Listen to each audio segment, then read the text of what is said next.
Estamos aqui mais uma vez com a HQC Cast, Homens que Choram.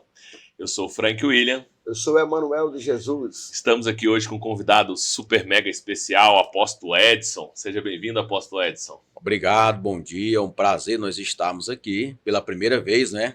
Amém. Vai ser uma benção nós estarmos conversando e proseando, papeando um pouco aqui. É isso aí. Apóstolo, a gente tem uma perguntinha que a gente começa o nosso podcast todas as vezes, que é bem simples, simplória, mas bem profunda. Quem sou eu? Quem é o Apóstolo Edson?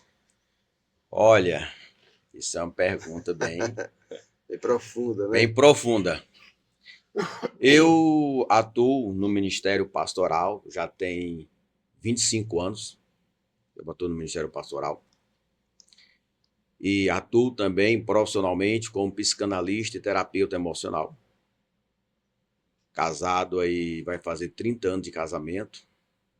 Pai de 3 filhos, 6 netos, Uau, que benção. 52 anos de idade. Nós estamos aqui nessa jornada, porque não foi fácil, né? Chegar até aqui, foram muitos dilemas, né? Muitas guerras travadas. Mas hoje nós estamos aqui para obedecer o ministério pastoral. Eu sempre gosto de falar o seguinte: o meu chamado principal é pastorear, é o ministério pastoral, é o pastoreio. E outras coisas que Deus deu foi um presente, como atuar na área emocional, ajudando pessoas há quase 8 anos, com um método próprio que Deus me deu. Eu era concursado da Prefeitura de Palmas. E aí, quando deu em 2022, Deus falou para mim: sai, chega, não dá para conciliar os dois, pede exoneração. Rapaz, não fala um trem desse, não. Eu tô Rapaz. nesse dilema. Aí tu vem e chega com um trem desse. 22 anos de concurso. Aí eu cheguei e falei para a esposa: minha filha, Deus falou assim. Ela disse: vai embora. Se ele falou, quem sou Ele eu? falou, vamos lá. Ela sempre foi muito companheira. Amém. E aí eu falei: não, eu vou orar. Fizemos um compromisso de oração, uma campanha de oração, e Deus falou: sai. E eu pedi exoneração em 2022 da prefeitura. Coragem, né? Coragem, viu? Pensa um negócio que não foi fácil. Eu sei o que é Tá? isso. E aí eu fiquei, e estou até hoje, desde 2022, só pela obra. E aí nesse período, Deus fez o quê? Ele me deu esse método chamado método de cura emocional e espiritual que nós trabalhamos. É o que substituiu, sabe, a prefeitura, e só que a gente vê que é muito mais além. Amém. Normalmente 70% dos clientes que nós atendemos, ele já tem um psiquiatra que o acompanha, o outro profissional que faz o acompanhamento dele, e nós fazemos o acompanhamento emocional e espiritual. Apóstolo, sim, pode continuar. Não, pode perguntar. Como é que casa, como é que mescla a fé e a ciência para curar, para ajudar a curar uma pessoa? Olha, uma pergunta muito boa. Eu sempre digo o seguinte: a palavra e a ciência, elas andam juntas, Sim. paralela. O método que nós trabalhamos muito com a neurociência. Ah, sim. A neurociência, ela é Bíblia pura. Não tem como dizer. Tudo que a Bíblia fala, Ciência confirma. a ciência confirma. Quer ver? Segundo a neurociência, tudo que você fala repetidas vezes para você mesmo, aquilo é tomado como verdade. Porque o seu subconsciente, ele ouvindo, ele é moldado. Sim.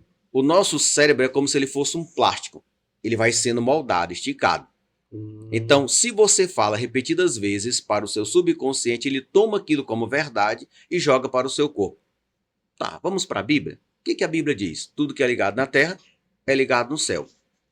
Digo fraco, sou forte. Aí Davi vem no Salmo 42, por que te abates, ó minha alma? Por que te perturba dentro de mim? São palavras que são lançadas. Assim como o homem imagina na sua alma, assim ele Seria. Ou seja, o que a neurociência vem falando, divulgando, a Bíblia já fala há muitos anos já. Ah, então o que Deus falou para Gideão estava escondido lá numa piscina, lá no buraco. Lá. Ei, homem valente, sai daí. Vem para cá. Ou seja, Deus pega a pessoa e trabalha. Uma coisa muito importante que eu sempre falo é o seguinte: A vida espiritual, ela é diferente da vida emocional. Sim. O que nós aprendemos? Que se você estiver bem espiritualmente, emocionalmente você estará bem. E não é verdade. Você pode estar com uma vida espiritual top de linha e pode estar emocionalmente arrebentado. Desequilibrado. Desequilibrado. Quer ver um motivo? Quer ver um exemplo? Por que muitos pastores cometem suicídio? Por Você que tá bom muitos líderes? espiritualmente, Ser mas um cara que emocionalmente. ora, que jejua, que expulsa demônio. Exatamente. Ele está orando, jejuando, buscando, mas emocionalmente ele está detonado. Elias, por exemplo. Elias era um homem que tinha um emocional totalmente destruído. Orou, não choveu 3 anos, orou, choveu novamente. Orou, Deus evaporou a água que estava no altar. Isso. Orou, o povo matou os profetas. Jezabel mandou um WhatsApp para ele e disse: olha, amanhã, nesse mesmo horário, tu vai estar morto. Pronto, o homem entrou em depressão. Rapaz, Começou a dormir, não queria mais acordar. pediu a morte. Ontem no discipulado eu tava falando exatamente isso. Falei assim, rapaz, como é que você me explica? Elias fugiu de Jezabel para não morrer. Foi ou não foi? Pediu a morte para Deus. Aí quando tá diante de Deus, fala, me mata. Fala, não, você queria morrer, era só ter ficado lá. Isso é que prova, dentro do que nós trabalhamos, nós temos a chamada escada da vida abundante. São 6 degraus que eu trabalho com a pessoa. Escada da vida abundante. Sim. 6 degraus. Degrau da vida espiritual, emocional, familiar, trabalho, financeiro e último degrau, propósito. A pessoa, se ela estiver bem emocionalmente, ela está bem espiritualmente. Mas se ela não estiver bem emocionalmente, ela pode estar até bem espiritualmente. Mas não quer dizer que ela está bem emocionalmente. Porque o emocional, ele é muito mais importante, parece heresia, mas não é não. A vida emocional é mais importante do que a vida espiritual. Porque se eu estiver bem emocionalmente, eu consigo ter equilíbrio espiritual. A Bíblia ela deixa isso bem claro quando ela fala de forma enfática que nós somos 3, né? Corpo, alma e espírito, né? Se não houvesse essa divisão, né? Não teria aquele versículo que ela é apta para discernir juntas e medulas. Exatamente. E separar a alma do espírito. Então, ali há uma separação e ele deixa isso de forma clara, né? Separar a alma do espírito. Apóstolo, nessa sua experiência, nesse seu trabalho focado na saúde mental, como é que o senhor tem visto os homens dessa geração? Olha, como é que tá como é que nós podemos ajudar esses homens dessa geração que estão uns homens fracos? Primeiro grande problema que eu noto chama-se ausência da paternidade. Veja bem, a paternidade, vamos falar 4 coisas sobre a paternidade. A importância da paternidade na vida do filho. Sim. Ou seja, o menino olha para o pai e diz assim: eu quero ser um homem igual ao meu pai. Quando eu crescer, eu vou ser igual ao meu pai. A paternidade na vida da filha. Ela olha e diz assim: meu pai é o homem que me dá exemplo. Então eu quero casar com um homem igual ao meu pai. Isso é a paternidade na vida da filha. Agora a importância da paternidade na formação do caráter. O pai diz para o menino assim: tu não pode mentir. Você não pode mentir. O cobrador bate na porta. Fala que eu não tô. Fala que eu não tô. O filho vai pensar o quê? Peraí. Papai é mentiroso, eu posso mentir. Então, porque a criança, ela não aprende o que você fala. Ela aprende o que vê você fazer. O maior exemplo que um pai pode dar para o filho não são palavras, é testemunho. Outra importância da paternidade é a paternidade na formação de padrões. Sim. Toda cliente que eu trato, que o pai dela é alcoólatra, trai, é espancador, ela casa com um homem igual o pai dela. Por mais que ela não queira, mas é o padrão que foi implantado. Olha que interessante. O que é o padrão? É o que fica no subconsciente da criança. Então vamos lá. A menina cresce vendo o pai sendo agressivo, cresce vendo o pai brigando com a mãe. forma-se um padrão na mente da criança, da menina, que aquele homem é o tipo de homem que ela vai ter. Quando ela cresce, aí muitos perguntam assim, Edson, me responde uma coisa, por que que eu tenho dedo podre para relacionamentos? Aí vem aquele versículo que diz, né? Aquilo que eu temia me sobreveio. Sobreveio. Vamos lá, você vai assistir um filme. Aí tá lá o pai abraçando a esposa, o casal tá ali se beijando, acariciando. Ele está implantando padrões na vida do filho e da filha. Os filhos vão dizer, papai aí é um homem abençoado. O homem que eu quero me casar tem que ser igual ao meu pai. Agora imagine você, a filha olha o pai fazendo tudo que não presta, sendo ruim dentro do casamento. Por mais, é incrível, por mais que ela procure um homem diferente do pai dela, ela só vai atrair homem igual ao pai dela. Porque é um padrão que foi estabelecido na mente. Ela não consegue procurar outra pessoa. Eu tratei uma cliente lá em Brasília e ela perguntou para mim assim, me diga uma resposta. Falei, pergunte. Por que que eu não dou certo com homem nenhum? Ninguém me suporta. Nem eu mesmo me suporto. Sou ciumenta. Sou possessiva. Mãe de 2 filhos de homem diferente. Me responda. Por quê? Aí o que que nós fazemos com a pessoa? Nós vamos mapear essa pessoa. Para destravar. Mapear é para identificar as raízes. Sim. Os padrões que ela tá. Exatamente. Quais foram os padrões estabelecidos? Quais as prisões espirituais que aquela pessoa está? No caso dessa cliente que eu tratei, ela tinha 15 anos de idade. E aí tinha um namorado. O namorado convidou ela para ir para a cama. Ela disse, não vou não. A amiga ficou sabendo disso, eu vou. E foi. Meu Deus. E aí ela tinha uma senhora que era muito amiga dos 3. Dela, do namorado e da amiga. Um dia, quando ela foi para casa dessa senhora, pegou o namorado no flagrante, beijando na boca da amiga.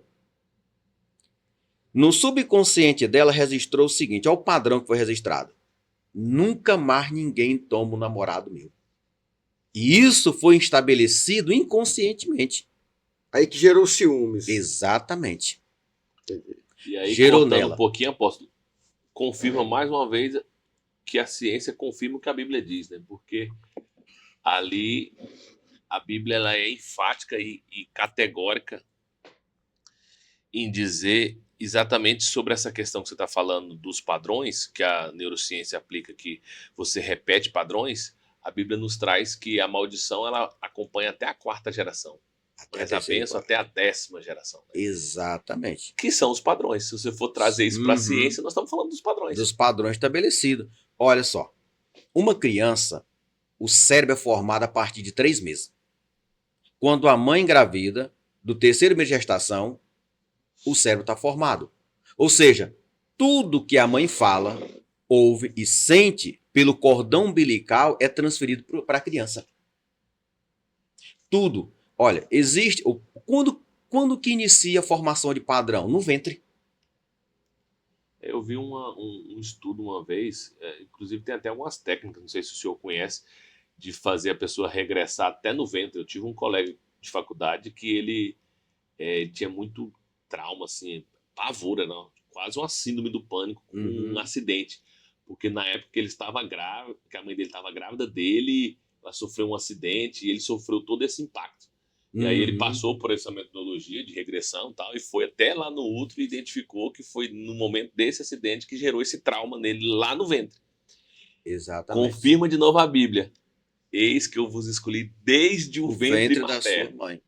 E antes que você nascesse, eu já tinha todo o histórico. Eu tratei uma cliente, ela tinha um trauma registrado no ventre da mãe. Qual era o problema dela? Ela tinha uma timidez muito grande. E ela foi formada crenças, que a crença começa no ventre também. Sim. Sentimento de rejeição, de incapacidade. E ela tinha um sentimento de culpa muito grande. Ela passou no concurso, olha só, ela passou no concurso, 2 anos depois tomou posse. Quando ela tomou posse, ela quis pedir exoneração. Por quê? Porque ela não se sentia digna de estar naquele lugar. Essa crença foi estabelecida no ventre. Por quê? A mãe engravidou, o pai disse, pode abortar que eu não quero. A mãe não abortou. Com 6 meses, o pai deu um murro na barriga dela para matar a criança. A mãe tomou remédio para poder abortar. A criança não morreu. Quando nasceu, os pais disseram, a nenenzinha do papai e da mamãe, e amaram a filha. Mas esqueceram que os padrões foram estabelecidos no ventre. Com isso, ela cresceu se sentindo culpada. Ela dizia que a mãe dela tinha aquela vida difícil porque ela nasceu. Aí gerou-se as crenças. Então, quando nós vamos trabalhar com o cliente, nós trabalhamos várias crenças. Não merecimento, da escassez, do abandono. Sim. E ela decidiu, porque ela não se achava merecedora. E a Bíblia é muito clara. Assim como se imagina a sua alma, assim você é. É um padrão estabelecido aqui. Aí o que nós fazemos com essa pessoa? Nós vamos fazer uma reprogramação de crença. Sim. Aí nós vamos acessar essa pessoa, mapeando ela, para descobrir a raiz. Mapeou, nós vamos trazer a luz do conhecimento. João 8,32. E conhecereis a verdade, e a verdade te libertará. Então esse método que Deus me deu trabalho é um método com padrão bíblico. Tudo que a ciência fala, nós provamos biblicamente. Deixa eu te perguntar, em que momento, assim, momento exato que o senhor, assim, encontra para destravar a pessoa? Primeira coisa, eu trago a pessoa e faço o mapeamento da identidade dela. Sim. Quem é você? Se tem crise de identidade, alguma coisa assim? Se tem crise de identidade, ela vai me contar a história dela. Quando ela vai contar a história, eu tenho um sistema que eu vou registrando tudo. Ah, sim, Lá. entendi. Vou deixando tudo registrado. Aí quando, olha só, o que é um registro? Eu tratei uma cliente que ela falou assim, ela teve um problema no casamento e ela é casada com um camarada que tinha um relacionamento muito abusivo sobre ela. E ele falou para ela o seguinte, eu te perdoo no dia que eu te ver numa cadeira de roda. Misericórdia. Eu não é perdão. Se tu tiver numa cadeira de roda, eu te perdoo pelo que tu fez. Vingança. E ele falou isso durante muitos anos. Foram 14 anos de casamento. 10 anos que se passaram foi com esse problema. Ela foi para a avenida esperar o carro passar para ela se jogar debaixo do carro. Ela só não se jogou porque tinha 2 filhos e pensando nos filhos não se jogou. Aí a gente pega uma pessoa dessa, nós vamos fazer a reprogramação. Mas para reprogramar a crença dessa pessoa, nós precisamos mapear essa pessoa. Sim. E o mapeamento, ele começa no ventre. Como que foi? É o que o pastor falou aí. A mãe sofreu um acidente, estava grávida, então ele tinha esse trauma. Quando nós vamos mapear essa pessoa, nós vamos descobrir tudo o que aconteceu com ela. Inclusive coisas que ela não sabe. Entendi. Coisa que está no subconsciente dela. Tem como acessar o subconsciente de uma pessoa? Tem. Nós acessamos através do mapeamento e vamos reprogramar. Aí, como que a gente vai fazer? Primeiro, dizer para essa pessoa o que é uma crença. E como que as crenças são formadas. 3 coisas para formar uma crença. Palavras, imagens e todo forte impacto emocional. Essas 3 coisas geram sentimentos, memória e que formam uma crença. Então, como que se estabelece uma crença? Palavras que você ouve, imagens que você presencia e forte impacto emocional que você sofre. Isso gera suas crenças. Eu tratei uma cliente, por exemplo, que ela disse assim, eu não vou querer casar, não. Casar para quê? Casamento não presta. Falei, por quê? Ela presenciou que imagem? A vida toda, o primo dela, que convida todo mundo junto, um casamento totalmente destruído. E ela dizia, isso aqui é casamento? Não, então eu não quero. Mas casou. E agora, como é que vai fazer para reprogramar essa crença? Como é que vai fazer para liberar perdão para esse marido por alguma coisa que aconteça? Crença é o que nos move. Nós somos movidos pelas nossas crenças. Você não vai fazer o que você não acredita. Você só faz aquilo que você crê. A primeira base das nossas crenças é a nossa família. Sim. Nossos pais. Meu filho não come pouco. Amanhã pode faltar. Tá fazendo o que com essa criança? Estabelecendo a crença da escassez. Da escassez. E aí, como fazer quando Paulo diz assim: as que eu quero fazer eu não faço, e as que eu quero fazer, essas são as que eu não faço? Crenças. Foi estabelecida uma crença. Ele não quer, luta contra aquilo. Mas como que ele vai lutar e vencer, sendo que a crença é que move você? Aí é que nós entramos nas tarefas que passamos para as pessoas. Aí as tarefas dentro da neurociência é o seguinte: tudo que você vira rotina se torna um hábito. Um hábito. Se tornou um hábito, então muda-se uma crença. Primeiro passo, para eu mudar qualquer coisa na minha vida, eu tenho que conhecer aquilo que está acontecendo comigo. Voltamos para João 8,32. E conhecereis a verdade, e a verdade te libertará. Eu acompanho essa pessoa durante 2 meses. 8 sessões, uma sessão por semana, 1 hora cada sessão. E nós vamos colocar tudinho. Aqui é assim, você tem que conhecer você. Você sabia que você é assim, assim, assim? Eu sou assim? É. Porque quando eu passo a ter conhecimento de quem eu sou, eu passo a ter a oportunidade de mudar. Agora, primeira coisa que nós fazemos quando nós chamamos a pessoa: autorresponsabilidade. Você quer mudar? A pessoa diz assim: eu preciso. Não, eu quero saber se você quer. Se você quer, exatamente. Precisar mudar, eu sei que você precisa. Você está com depressão, síndrome do pânico. Eu quero saber se você quer mudar. Eu quero mudar. Pronto. Então agora você tem que decidir algumas coisas na sua vida. Aí essa autorresponsabilidade eu trago para essa pessoa. Olha, 30% é a minha responsabilidade. Eu sou o terapeuta. 70% é sua. 20% é libertação espiritual. Deixa eu falar um pouco sobre isso aqui. 80% é responsabilidade pessoal. O que é uma libertação espiritual? É aquilo que não depende de mim. Eu tratei um cliente que falou assim para mim: eu não consigo banhar meus filhos recém-nascidos. Falei: por quê? Tenho vontade de fazer sexo com eles. Meu Deus. Isso está me destruindo por dentro. Vamos fazer um mapeamento. Isso aí já é espiritual. Sim. Quando fizemos o mapeamento dele, descobrimos que ele foi abusado sexualmente aos 9 anos. O vaqueiro da fazenda da família abusou dele. Quando ele acordou, o vaqueiro estava sexualmente abusando dele. Aqui entra outro assunto: ligação de alma. Sim. É porque é uma coisa puxando a outra. Sim. Que é extensa. Todas as vezes que uma pessoa é abusada sexualmente, a maldição do abusador é passada para a vida da pessoa abusada. Aí a Bíblia fala de 3 formas de se fazer ligação de alma. Uma, ligação de alma por laços familiares. Sim. José diz para os irmãos: Benjamim fica preso. O irmão mais velho disse que se nós formos para casa e o menino não for, como a alma do nosso pai está ligada com a alma dele, e se nós chegarmos e ele não estiver lá, ele vai morrer. Segunda forma de ligação de alma: amizade.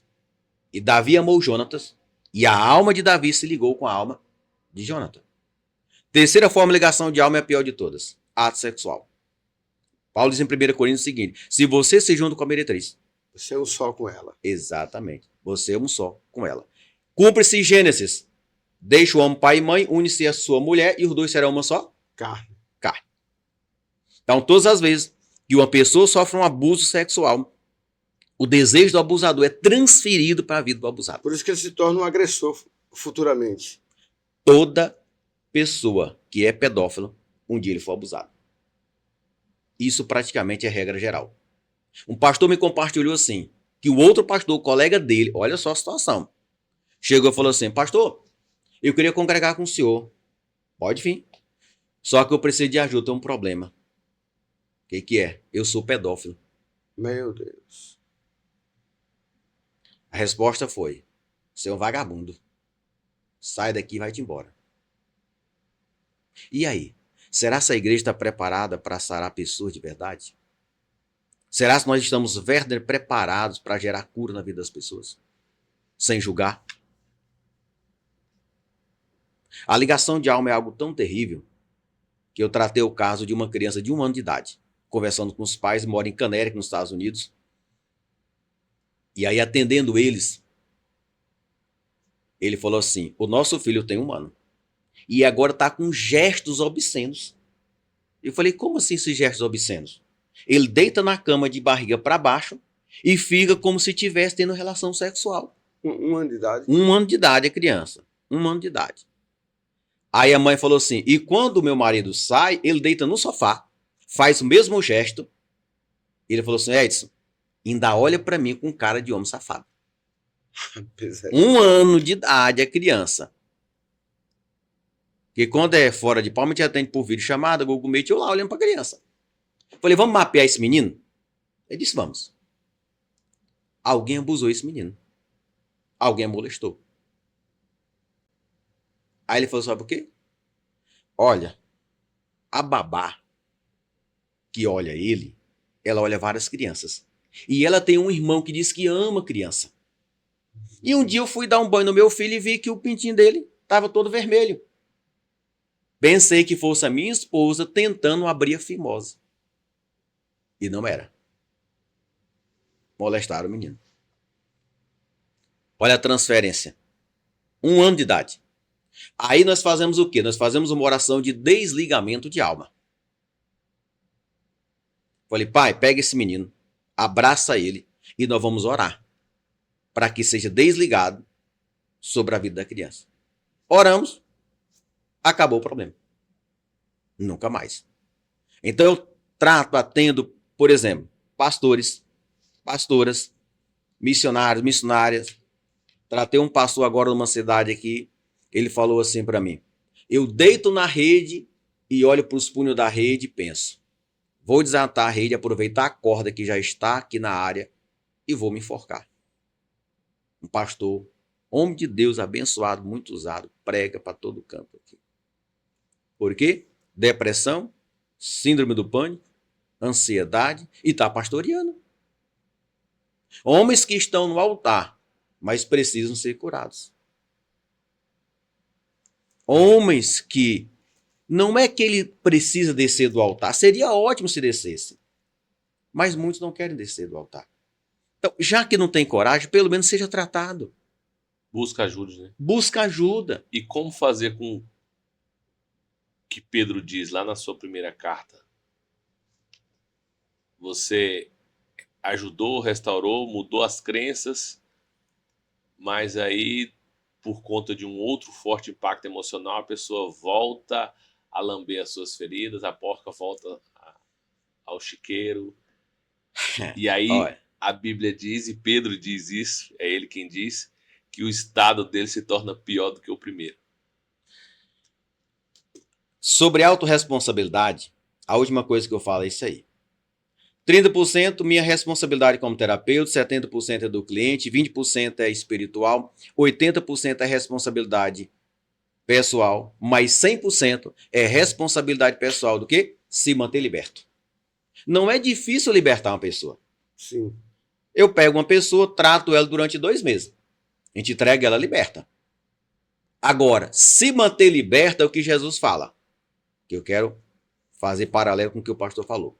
O espírito maligno sai do homem, anda por lugares áridos, não encontrando repouso, diz o quê? Ele volta. Voltarei para minha casa, deixa eu ver como é que ela está.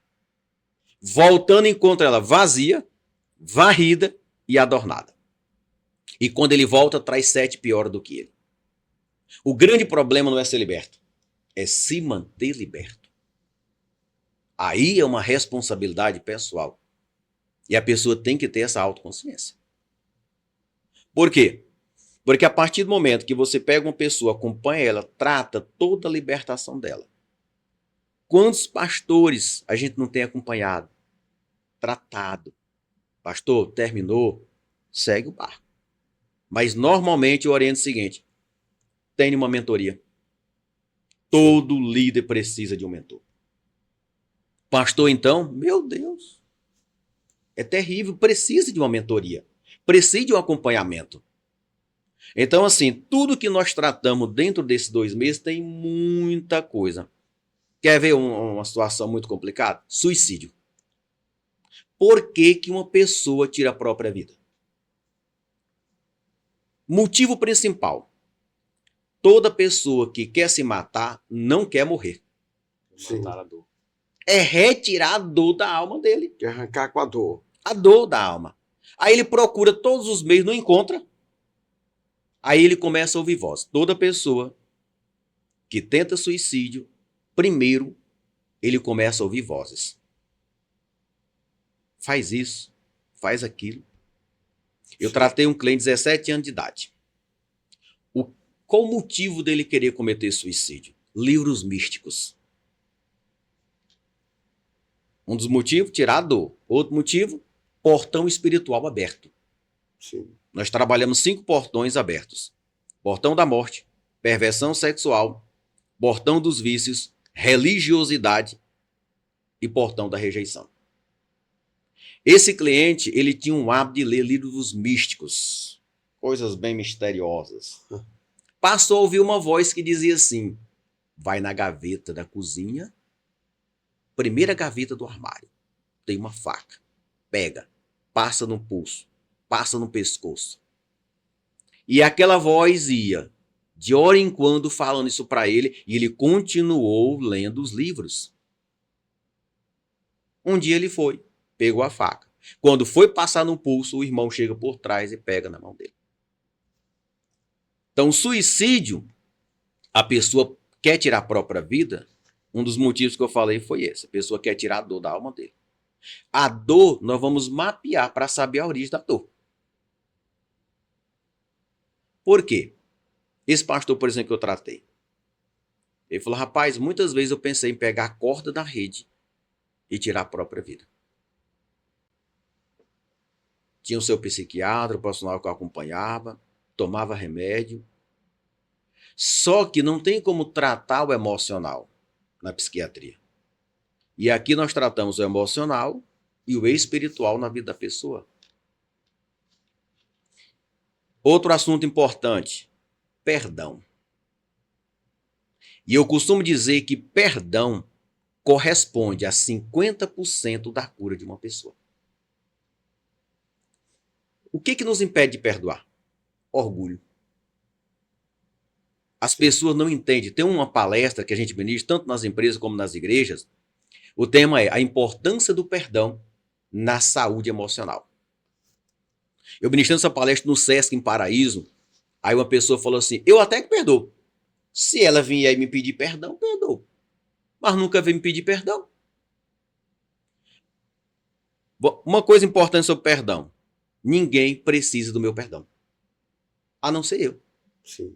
O perdão é o seguinte, é como pega você, coloca numa prisão, coloca a chave da prisão no seu bolso e você fica preso com a chave da prisão no bolso.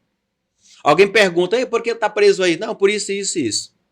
Tá, mas quem é que tem a chave? A chave tá comigo. Ué, se a chave tá no teu bolso, por que tu não abre? Porque eu não quero. Orgulho. A ferida. A pessoa fala: eu não vou perdoar. Por que eu não vou perdoar? Eu não vou perdoar porque essa pessoa não merece. Eu tratei uma cliente, ela tinha que perdoar o pai já morreu. E aí, o pai deu uma surra nela quando ela tinha 9 anos de idade. Estava almoçando, a criança engoliu um pedaço de osso, ficou engasgado na garganta.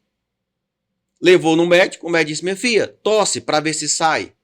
E o pai, muito bruto, muito ignorante, ela não conseguiu tossir. Ele pega ela, tira do consultório, leva no corredor, encontra uns fios no chão. Dá-lhe uma surra até sangrar. Meu Deus. Entrou polícia no meio, quiseram prender ele. Quando eu fui atender essa cliente, ela já estava com 40 anos de idade. Toda vez que falava sobre a situação, ela chorava muito, porque não conseguia perdoar o pai. E sem contar que uma vez o pai feriu a paternidade da filha. Ela saindo da escola, falou assim: pai, me dá um dinheiro aí para eu poder comprar um lanche com a minha coleguinha. O pai não falou nada, foi embora. Quando voltou de tarde do trabalho, chamou ela, deu uma surra nela e disse: estou te batendo para você nunca mais me pedir nada. O nosso pai biológico representa o nosso pai celestial.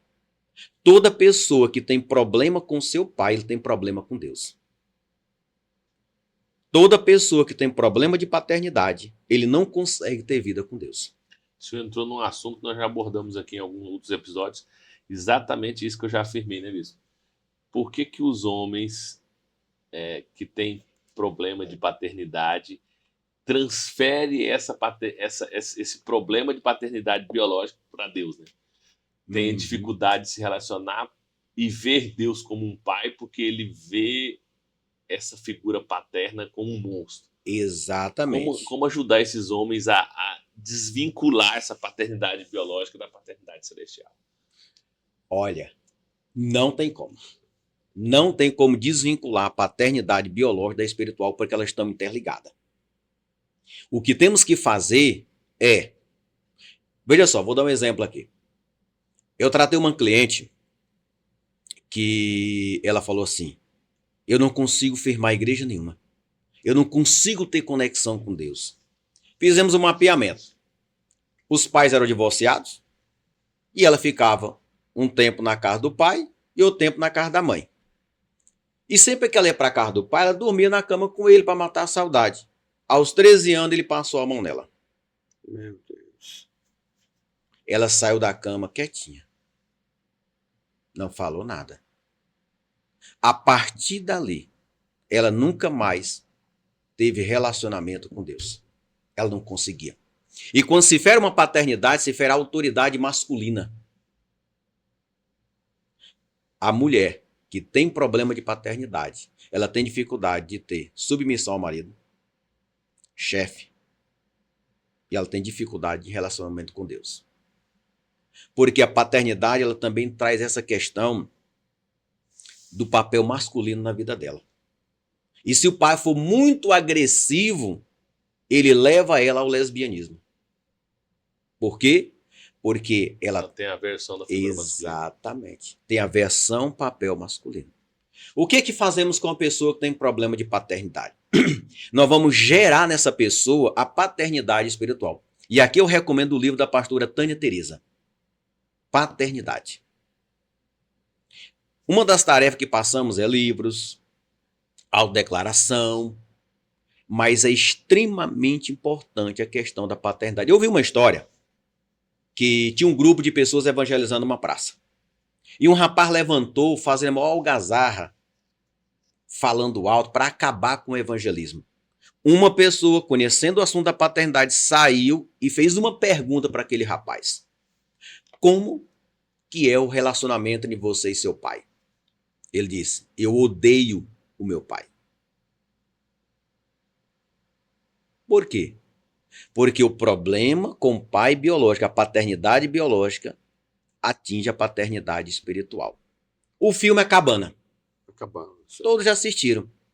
Por que no filme vem o Deus em forma de mulher? Porque o homem tinha problema de paternidade. Sim. Eu estava ministrando uma palestra sobre o perdão. Aí uma pessoa levantou, um homem de mais ou menos seus 30 anos de idade, levantou na plateia e falou assim: você está dizendo para mim que eu tenho que perdoar o meu pai? Eu disse: é. Eu vou usar a expressão dele. Aquela desgraça já morreu e está para lá do quinto dos infernos. Foi a expressão dele. E você quer dizer que eu tenho que perdoar o meu pai? Homens, como o pastor perguntou, homens hoje em dia têm o problema de ausência da paternidade. E tem que trabalhar a paternidade espiritual. Todo grande segredo de cura é o que diz a Bíblia. E o meu povo é destruído porque faltou conhecimento. Apóstolo, uma pergunta dentro desse assunto da paternidade.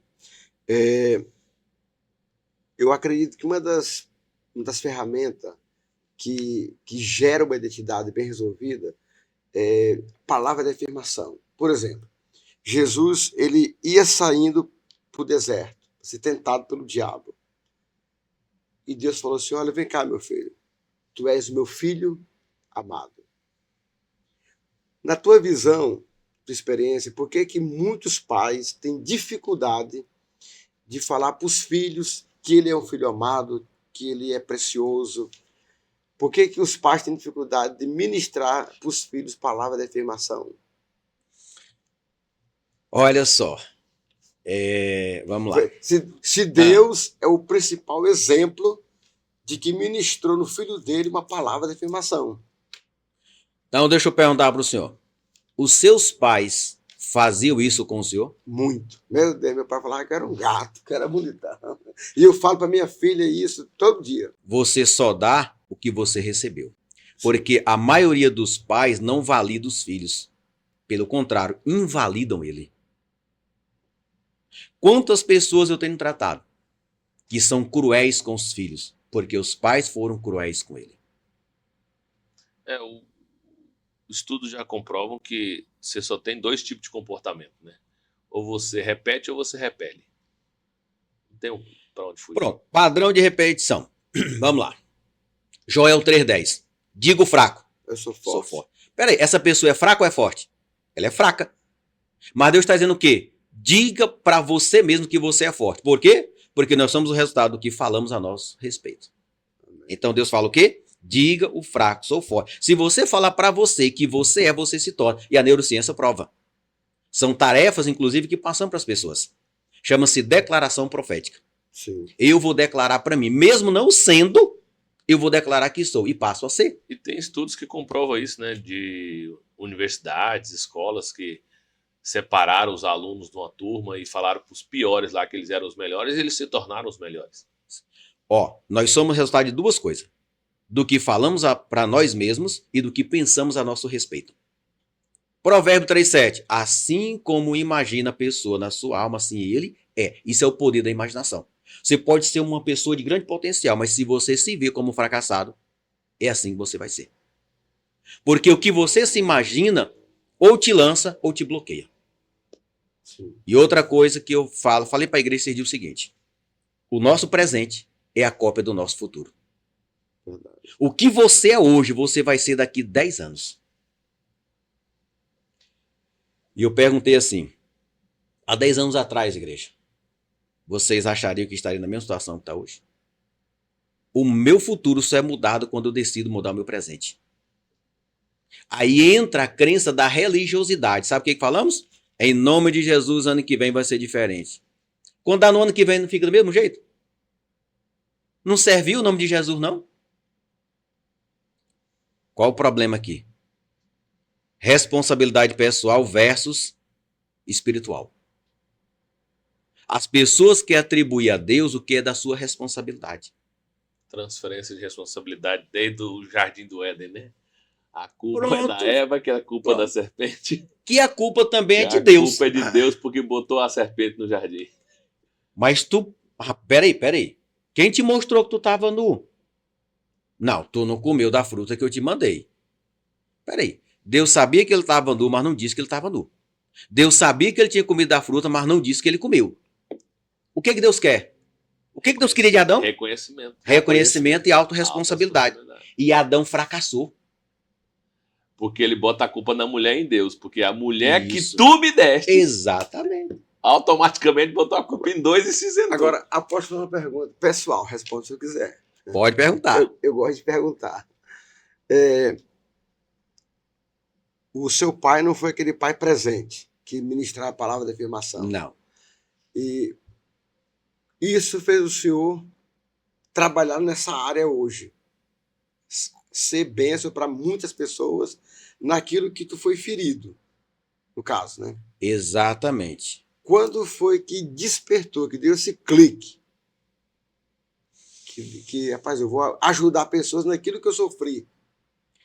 Bispo, eu aprendi uma coisa. Deus vai te ferir onde Ele quer te usar. Sim. Ou seja, onde você mais sofre é onde você mais vai ser usado nas mãos de Deus. Pega essa chave aí, viu, irmão? Ó, é ali aquela câmera ali? É. Pronto. Onde Deus mais ferir você é onde Deus quer te usar. Por exemplo, a pessoa tem um casamento totalmente destruído e arrebentado.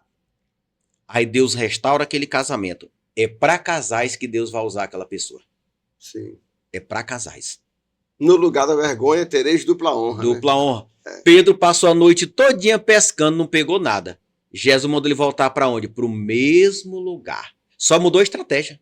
Sim. Joga agora do lado direito. Deixa eu falar uma coisa para você aqui, olhando na câmera aqui.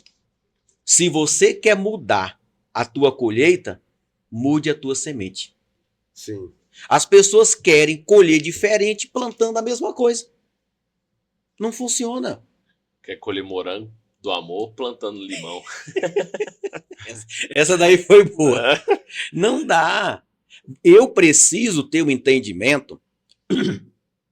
Vou falar uma coisa aqui muito importante. O poder da decisão. Sim. Ninguém muda ninguém. Às vezes eu trato o casal e falo assim, apóstolo, conversa com meu marido. É muito difícil ele.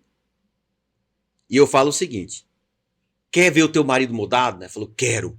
Qual o segredo? Mude. Sim. Muda você.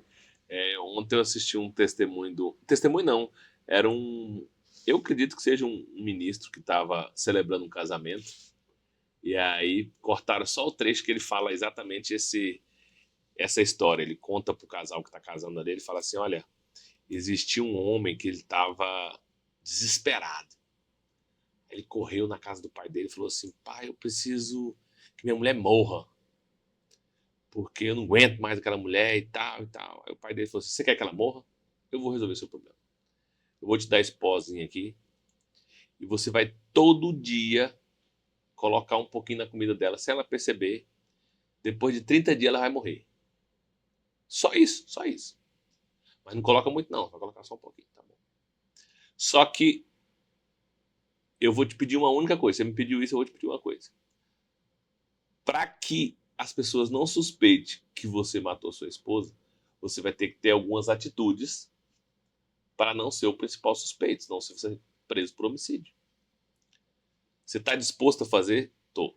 Então tá bom. Então, a partir de hoje, você vai olhar para ela de forma diferente, você vai pedir perdão para ela, você vai presenteá-la, você vai elogiá-la, para que ela se sinta a melhor mulher a partir de hoje, para que ninguém venha suspeitar de você quando ela morrer.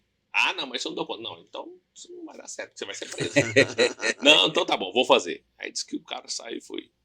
Aí disse que passado uns 25 dias ele volta desesperado, batendo na porta do pai. Pai, aos prantos. O que foi, meu filho? O que foi? Ele falou assim, não deu certo o negócio? Não, já tá com 25 dias eu colocando, teve dia que eu queria colocar o pote inteiro. E aí tinha dia que eu não colocava, mas... E agora minha mulher vai morrer, e aí a gente se ama, e não sei o que, e tal, e tal, e tal. Calma, meu filho, aquilo lá que eu te dei era só farinha, o veneno tava em você. Muito bom. E aí você vê assim, quantos homens, né, não carregamos esse veneno de querer mudar o outro sem mudar a nós mesmos. Olha, pastor, eu tratei uma cliente, uma missionária, 50 anos de idade, casada, mãe de 3 filhos, marido agressivo. Já tentou matar ela algumas vezes, a facada.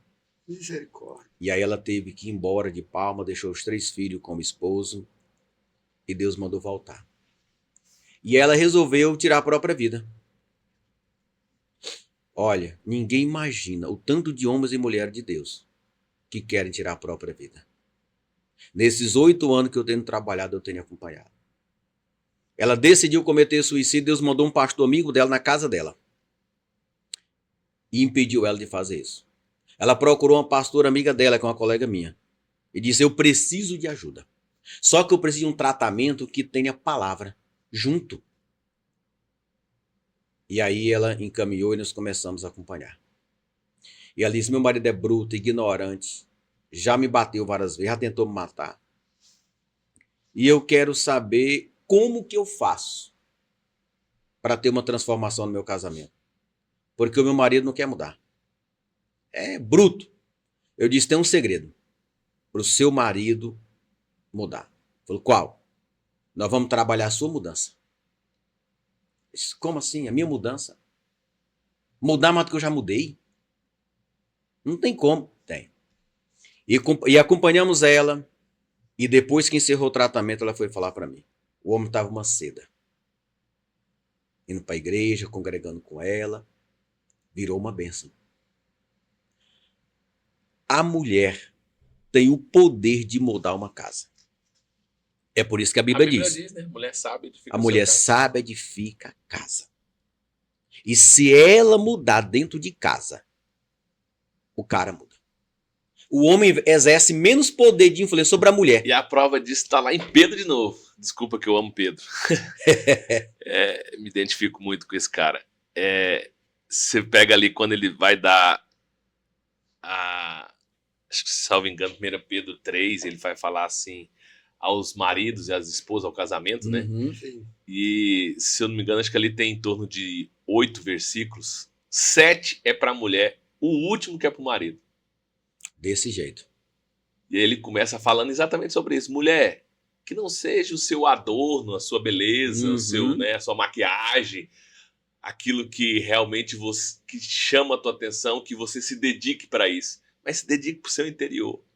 Porque ainda que seu marido for ruim, cara, você começa a pegar, você começa a entender alguns versículos que estão, a gente diz, espalhados pela Bíblia, perdidos, né? Na verdade, não estão perdidos, eles estão no local certo. Exatamente. Porque você fala assim, aí você entende porque que Deus fala assim, eu chamei os loucos para confundir os sábios. Porque você falar isso na sociedade de hoje, fala, você é louco, essa mulher vai ficar apanhando até quando? Essa mulher vai se sujeitar a uma coisa dessa? Não sei o quê, esses homens tão loucos, um bando de machista. Mas você vê, a própria Bíblia, ela diz, né? Fala assim, olha, se o seu marido é ruim, aí que você tem que ser melhor ainda. Porque você vai ganhar ele pelo seu comportamento. Outra coisa, pastor. Quando eu trato uma pessoa, igual foi o caso dela, eu disse, você tem todo o direito de você largar. Você não vai morrer por causa disso. A escolha é sua. A escolha é sua. Sim. Não é que eu induzi ela a permanecer no casamento, não. Eu perguntei, você quer continuar ou você quer largar? Não, eu quero continuar. Então, beleza, já que você quer continuar, então eu vou profissionalmente acompanhar você e gerar cura. Isso. Eu quero deixar bem claro aqui que um caso desse é caso de justiça, é caso de polícia. Sim. Mas foi uma decisão dela de querer dar continuidade. Então, profissionalmente, eu entrei para poder ajudar. Isso. A mudança, quando você muda, tudo muda em seu redor. Tudo. O problema, por que uma pessoa não quer mudar? O orgulho. O orgulho não deixa a pessoa mudar. Porque às vezes a pessoa se sente no prejuízo de mudar e o outro não mudar. Aí eu vou mudar, ele não muda. Agora só eu que vou ter que mudar? Por que só eu que tenho que? Porque só eu, porque nunca ele. Sim. Isso é o que? Orgulho. É a pessoa não saber o poder que tem uma mudança. Quando você muda, tudo muda em seu redor. E o que está em seu redor que não muda, Deus tira. Ninguém consegue ficar ao seu lado se não caminhar com você no mesmo pensamento. Andarão dois juntos se não tiver como acordo? Não anda. Isso é o poder da mudança. Eu preciso mudar. Porque se eu mudar, só vai conseguir andar comigo quem tem a visão que eu tenho. Só que aí existe outra coisa. Aprenda a selecionar as pessoas que entram na tua vida. Interessante. As pessoas têm que saber selecionar. Se o capitão do navio soubesse a vida de Jonas, nunca que ele teria vendido o ingresso para ele. É tão interessante quando Jesus vai ressuscitar lá uma menina lá, acho que a filha de Jairo, ele tira todo mundo da casa. Exatamente. Fica só o pai e a mãe, Pedro, Tiago e João. Só. Então a gente tem que trazer para a sala dos nossos problemas só pessoas confiáveis, né? Que vai ajudar. Que vai ajudar, exatamente. Os curiosos, os espectadores, incrédulos, eles estão torcendo para ter o velório. Exatamente. E não para ter a ressurreição, né? Isso é uma coisa muito importante. Ontem eu estava mexendo na igreja exatamente isso. O tema era como adquirir maturidade emocional. Sim. Que todo mundo pensa, se eu tiver uma vida com Deus, eu estou bem emocionalmente. E não está. Agora, se você estiver bem emocionalmente, você tem mais chance de ter uma vida com Deus boa. Porque a vida emocional pesa mais do que a vida espiritual. Parece heresia pelo que aprendemos a vida toda. Mas não é.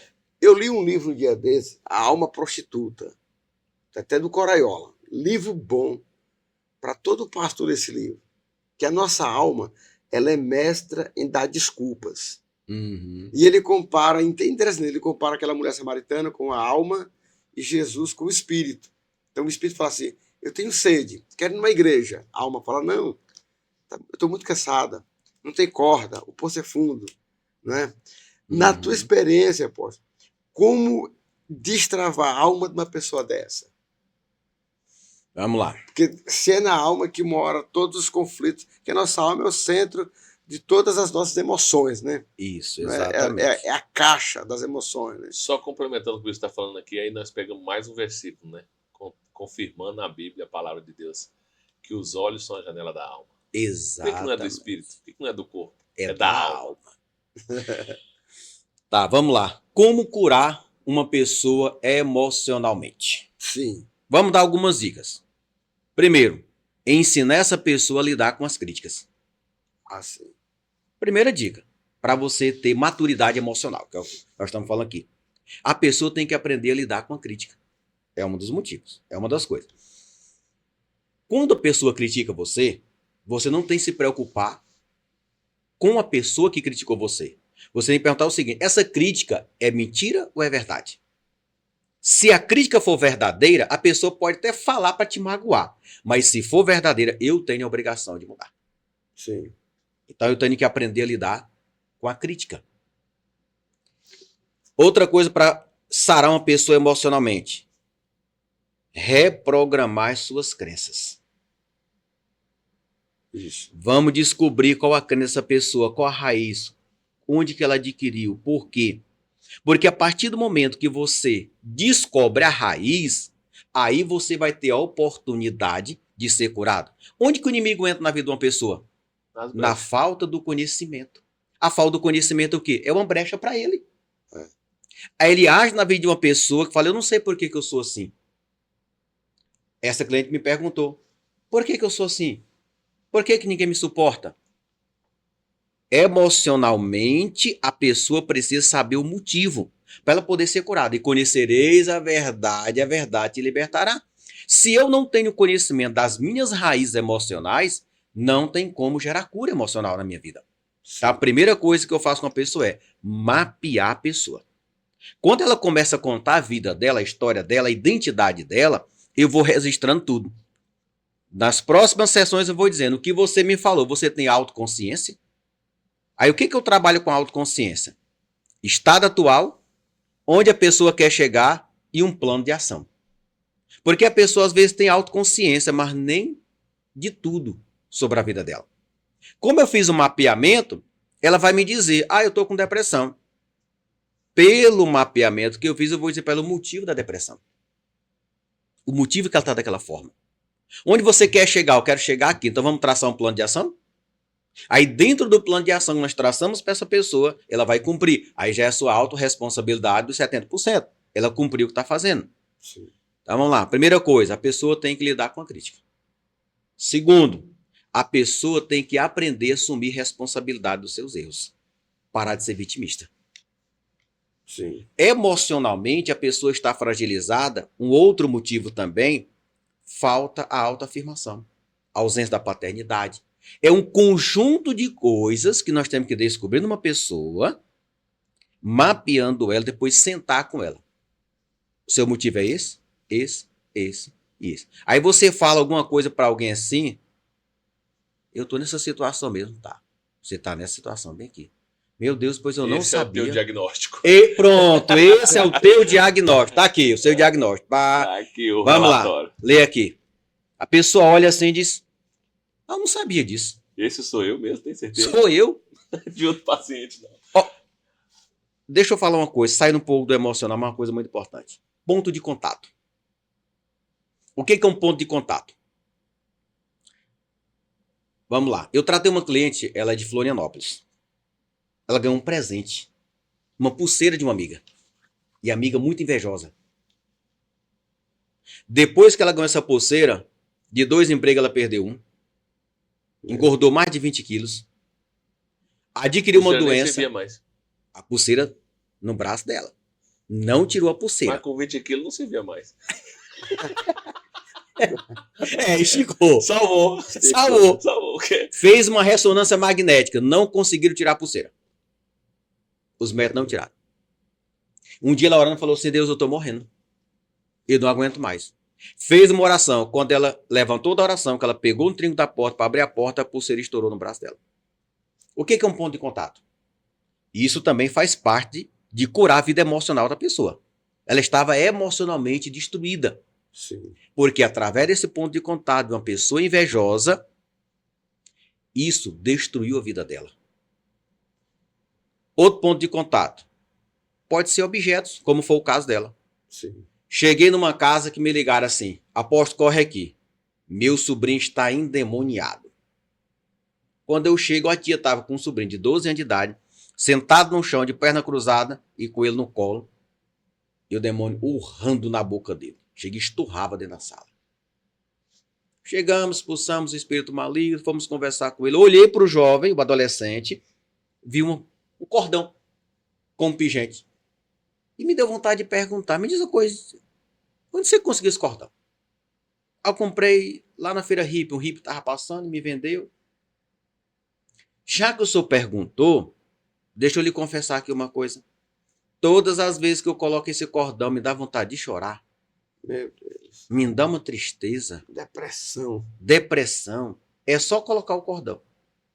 Falei, tira. Tinha um pastor comigo, disse, pastor, queima esse cordão. Ele foi para lá, acendeu o isqueiro, o cordão não queimou. Não, pega o cordão, põe no chão, põe um álcool e queima. Molhou de álcool. Não queimou não. Falei, rapaz, pega esse cordão.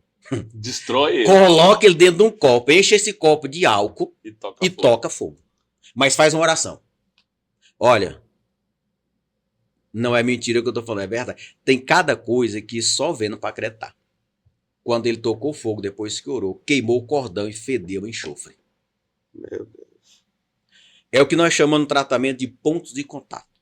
Como o método é de cura emocional e espiritual, nós tratamos os dois lados. Esse cordão é que gerava, era o ponto de contato na vida desse adolescente de 12 anos de idade. Interessante, né? Agora, apóstolo, eu quero fazer uma... Não, tu já quer sair, né? Após antes que saia, antes que ele faça essa pergunta, vamos fazer uma pergunta aqui que realmente muda. Assim, o assunto tá muito bom, dá pra gente conversar o dia todo, mas conta pra nós aí, agora sai da vida secular, né, bispo? Sai das suas experiências de outras vidas e vamos entrar na vida do apóstolo Edson.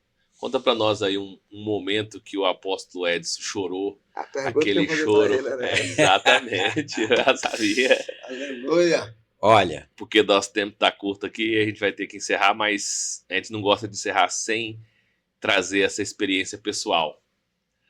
Aquele Olha. choro ali que você não segura, que você realmente se derrama ali. Fica à vontade. eu aprendi que quando Deus te fere numa determinada situação, é lá que ele vai te usar. Eu tenho 3 filhos. E aí, um dos filhos foi para as drogas. E eu cuidando de pessoas, tratando pessoas, curando pessoas. Foi para as drogas, foi para o tráfico e quis entrar para o crime. E aí eu chegava e perguntava para Deus, como Onde foi que eu errei? Como que eu estou pastoreando numa situação dessa? Como que eu vou cuidar de famílias com um filho desse jeito? E as pessoas dizem, olha aí, inventou de abrir igreja? Inventou de ser pastor presidente? Não dá conta nem de cuidar da casa dele, dos filhos dele. Meu Deus. Ainda usa a Bíblia ainda para poder te acusar ainda. Ainda usa a Bíblia para poder acusar. Foi uma situação muito difícil para mim e para minha esposa. Muitas das vezes, nós chegávamos dentro da igreja, encostava na porta da igreja no carro para enxugar lágrimas dentro do carro, descer, ir lá no altar e estar ministrando a palavra. Não é fácil, não. Não é fácil. Muitas coisas que eu tratava clientes para serem curados, eu também estava fazendo a minha cura. Às vezes falar para Deus, mas Senhor, a pessoa está me falando um problema que ele tem e é o mesmo problema que eu tenho. Como é que eu vou dar continuidade a um método desse? E Deus falava para mim assim, eu estou fazendo tu sentir na pele a dor que as pessoas que tu cuida também têm. Porque se tu não sentir a dor que elas sentem, você não vai ter a capacidade de amar, de cuidar. Tu vai virar um fariseu. Ao invés de tu ajudar, tu vai acusar. E assim eu vivi. Quantas madrugadas para a esposa não ouvir, eu pegava uma toalha, enrolava, mordia a toalha. E o Rava. E urrava. Para o vizinho não ouvir, para a esposa não ouvir. Porque fazer parte de um ministério pastoral não é fácil, os senhores são do ministério pastoral. Quem está nos ouvindo aí são pastores, também sabe disso. E muitas das vezes, você pastoreando pessoas e as próprias pessoas da igreja não acreditam em você. Uma vez eu ouvi um pastor me dizer, 100% das pessoas estão contigo. Diz que está contigo, mas a metade não está. Santo de casa não faz milagre. Desse jeito. Então, para mim, foi uma parte muito difícil. Quando nós não sabíamos se o filho chegaria vivo ou se nós receberíamos uma notícia. De ter que identificar o corpo. De ter que identificar o corpo. E aí, eu estava uma vez fazendo uma visita com a esposa, recebemos uma ligação da SAMU. O senhor é o pai de fulano de tal? Rapaz. Meu Deus, as pernas faltaram. Foi um momento difícil. Não porque o seu filho está aqui, já o outro filho. E numa brincadeira de bola, um amigo deu-lhe uma paulada na cabeça. Tá, aqui nós estamos costurando. Mas o que mais pesou foi quando esse filho do meio, que foi para as drogas, ele tinha, eu acho que uns 12, 14 anos. Nós estávamos lá em casa, tinha acabado de abrir o ministério. Chega uma usuária.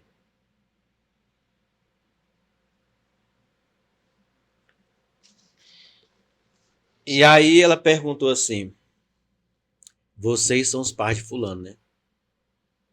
É. Rapaz, foi difícil. E ela falou assim, cuida, que ainda dá tempo. Ele começou agora.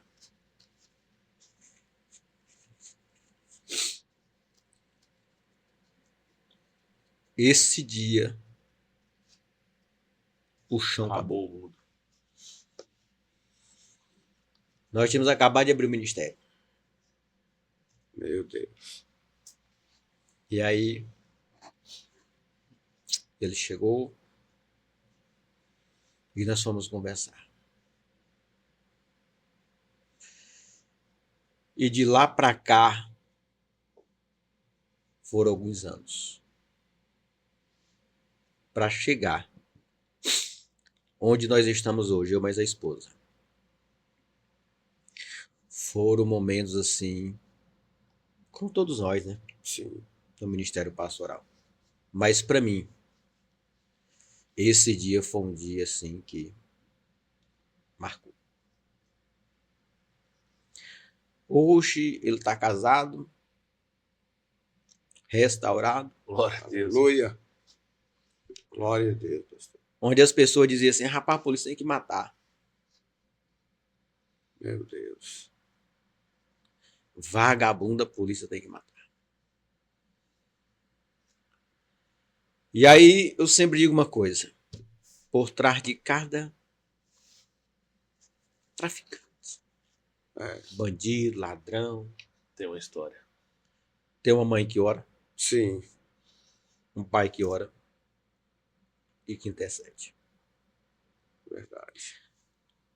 E eu quero encerrar esse podcast dizendo para você o seguinte. Olhar bem nos seus olhos, você está assistindo. Só sabe a dor de uma alma quem já passou por ela. Verdade. Não tem como se compadecer da dor de alguém se Deus não te ferir. Eu costumo dizer que só sabe o que é passar fome quem já passou fome. Você pode ter uma ideia, você pode imaginar, mas você só sabe o que é passar fome quando você já não sabe o que vai comer amanhã, não sabe quando vai comer. Aí você sabe o que é passar fome. Eu vi um pai testemunhando uma vez que largou tudo, quando o filho dele começou a se envolver com drogas, ele falou para ele assim: você pode mexer com drogas, você pode, mas aonde você for eu vou estar com você. E ele levava ele nas bocas e ficava esperando dentro do carro. Até que um dia esse filho começou a brigar com ele, falar assim: por que você está fazendo isso comigo? Por que você me acompanha? Por que você vem nesses lugares? E ele falou: porque eu te amo.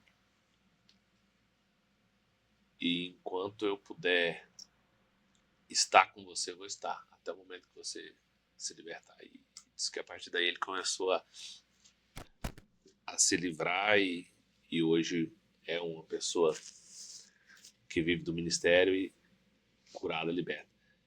Eu acho que, eu não sei qual foram as estratégias que o senhor utilizou além da oração, mas eu tenho certeza que foram fundamentais para hoje ele estar essa pessoa restaurada. E parabéns, porque eu imagino que não deve ser fácil.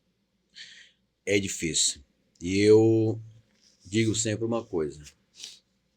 E eu quero falar aqui aos pastores que estão nos assistindo ou vai assistir posteriormente. Procure ajuda. Amém. Procure.